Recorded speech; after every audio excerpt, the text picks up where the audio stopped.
असांजे मांग जो रस्तो भले ॾुखियो ई हुजे, असांजो जिस्म जॾो रंग भले झको ई हुजे, मगर जा रोशनी चमके थी पंहिंजे नेणनि में, उन्हीअ जी लाट खे कोई झको करे न सघे। जिस्म झूनो मगर जोश जवां आ पंहिंजो, जवान जोश जी परवाज़ को रोके न सघे।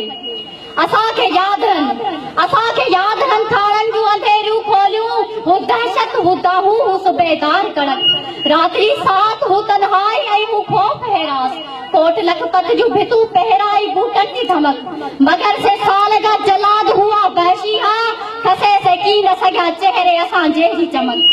असां हर दौर जे सियासा पोइ बि टकरायो, असां आयूं बि हथ कोन कॾहिं हार मञी, असां हर दौर जे सादिक खे गले मां पकड़ियो, असां हर दौर जी दहशत खे ललकार कई। पंहिंजो सीनो भले घायल हुजे संगीननि सां, पंहिंजी लोलीअ खे रोके न सघे काई गोली, केॾा खंजर था ॾिसूं रात जे सीने में लॻल, ऐं किथां दाह बि उभरी न सघी आ साथी।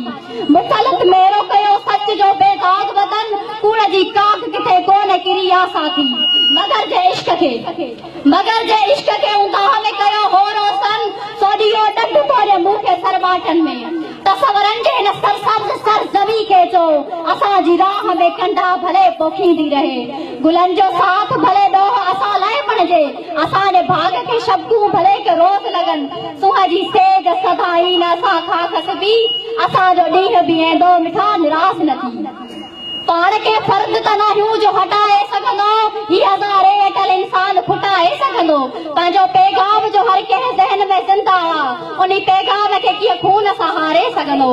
खणी बि कुझु कयो वक़्त जा बदबख़्त दलाल, असांजी बेड़ जी तारीख़ में सारे सघंदो। ही तंज़ीम, ही वर्कर, ही अवामी लश्कर, अड़े गद्दार बि समझौता त नारे सघंदो। ॾिसो हुसैन जी असमत अञा बि जारी आ, ॾिसो यज़ीद जी ज़िल्लत अञा बि जारी आ, ॾिसो सुकरात ज़िंदा अञा काई जॻह में, ऐं यूनान जे कातिल न सुञाणे कोई, लाश लंकन जा लताड़े न सघी का बि सदी, जान बरकेस जे ख़बर तां अञा लानत रखी। ॾिसो दो अञा धड़की रहियो आहे दिल में, ऐं चने सर जे नस्ल मां न सदाए कोई। ॾिसो गांधीअ जे चपल मुड़क विसारी न आहे, ऐं हिन कातिल जी चिथा को बि न साड़ण आयो।